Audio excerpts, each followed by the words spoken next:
It's time for another Kilroy's Key 3. Yes, I have my chest of keys here and I'm ready to dole them out to unsuspecting games. And today I'm looking at World War One strategic level games. So, what is Kilroy's Key 3? Well, basically, it is a segment where I'm going to take three games that I own, that I've played multiple times, and that I feel kind of are the epitome or the top or the best of in my collection that represent that aspect. And as I said today, I'm looking at World War One strategic level games.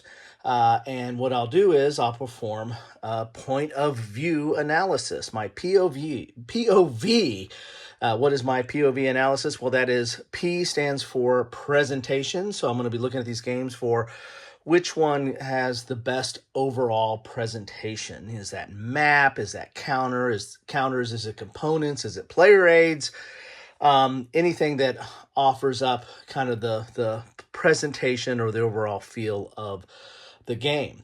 The second aspect is O, which stands for operation, meaning what is the gameplay? What is the mechanics? How well does it simulate what it's trying to simulate?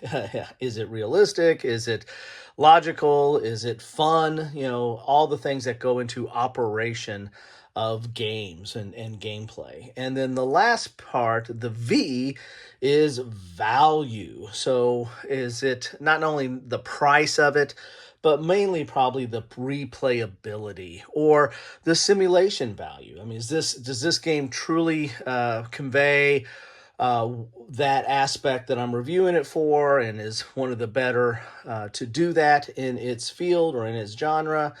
Does it have replayability? Is it a one and done and therefore really is low on replayability, or is there multiple scenarios or multiple strategies that unlock its ability to, be played multiple times or with different strategies or in different ways? Anyway, and I'll put a link to, I guess, my introduction to my Kilroy's Key 3 concept in the description down below, as well as any coverage that I've done of these games. In fact, I just did recently, I don't know when I'm going to post this, but at some point, in the past, I did a deep dive on World War One strategic level games and covered each of these in that. So I'll put a link to that as well, because that might be instructive if you want to get some of my impressions on what I think about these games more than what I'm going to cover here.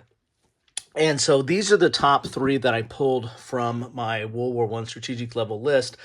Honorable mention in number 4 was the lamps are going out, and basically it kind of Imperial Tide just beat this one out. I enjoyed playing this a little bit better than this, and predominantly because or primarily because this is easier to solo play, and so that made the list. This was very, very close. And so again, take a look at that deep dive where I kind of cover all the strategic level World War One games that I have.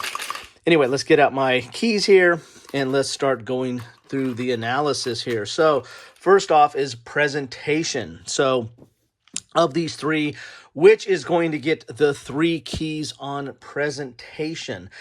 And this one is mainly because of the edition I have. This is 1981, 82 type period. So good mounted board, what you expect from counters from Avalon Hill from that time period. This one is an older version of Paths of Glory. I think newer versions of this might have a mounted map. And if I had that version, this might have been the one who would win the 3 keys. There, I spoiled it. I'm going to give the 3 keys to, I'm going to knock over the stand first as I do this, but I'm going to give the 3 keys to Imperial Tide because it's got a mounted board. The counters are clear and nice, and good thickness. The player aids are fine. The cards are nice. Everything is good in here. Barely edging out Paths of Glory. I do like the presentation of Paths of Glory. God, I need to get my coffee here. And the cards are fine and everything, but as I said, this is an older version of that, and so this one just edges out a little bit on newness there. And so that's going to get 2 keys, so 3 to Imperial Tide, 2 to Paths of Glory, which leaves 1 to good old Guns of August. All right, so next we're to the O, which is Operation. So this is all about gameplay and mechanics and the interesting aspects of that. Guns of August is tried and true hex encounter, zones of control, attack, strength, attack and defense factors, movement factors. Pretty much standard fare. I think it does it well. And take a look at my previous video, the deep dive, where I talk a little bit about what I like about Guns of August. But it is just that. It doesn't bring a lot of new to the game. Imperial Tide brings some newness to the game. It's based off the Pacific Tide series and some of other Greg Smith's designs. And brings kind of a solo focus in some aspects to it that I like. But overall, I think I'm going to give Operations to Paths of Glory. So it's going to get the 3 keys because of, I mean, this wasn't the first in the card-driven game genre, but it took it to a new level. It took it to World War I, and I think it implemented it very well. Card-driven meaning that there are operation points. The cards can also be used for events, and in this case, the cards are used for a lot more. There's events, there's strategic movement at the end of the turn, there's reinforcements, there's the events, there's a lot going on in here.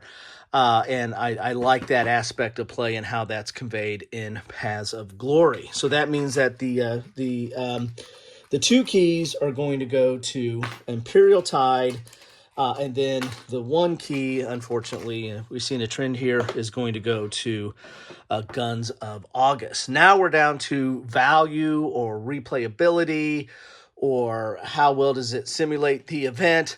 If we went with just pure simulation, I think Guns of August might win out. It's a slog, it's frustrating, it's slow, but that's World War I, right?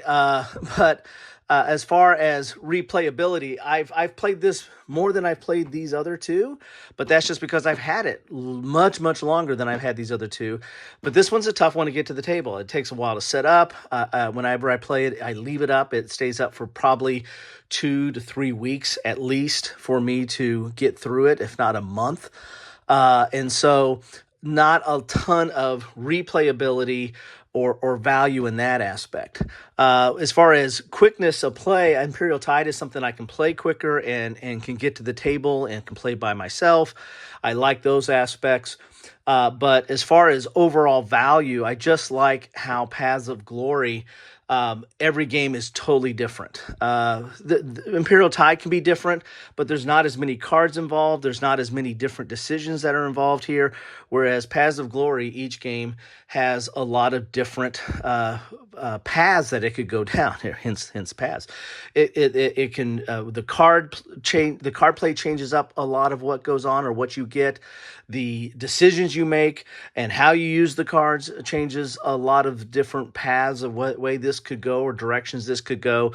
So I just think that Paths of Glory has a little bit more value in that regard. So that is going to get the 3 keys for V for value or V for victory. That means Guns of August is going to get the 1 key and Imperial Tide will get the 2 keys. So now let's add up our totals and see what the score is. So Guns of August has 3 keys. Now I'm going to sound like the count from Sesame Street.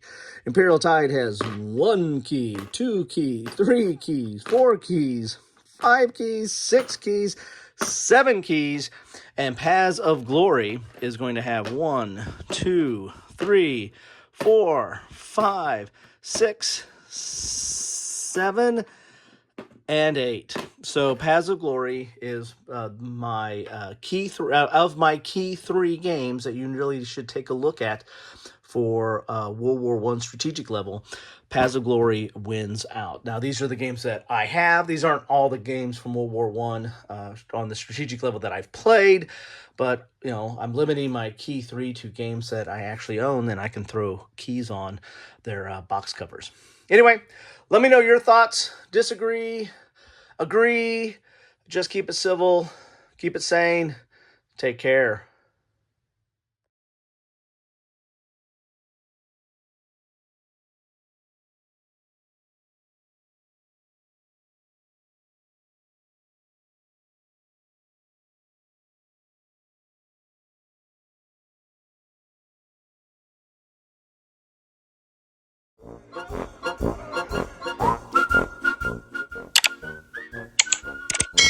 Thanks for watching.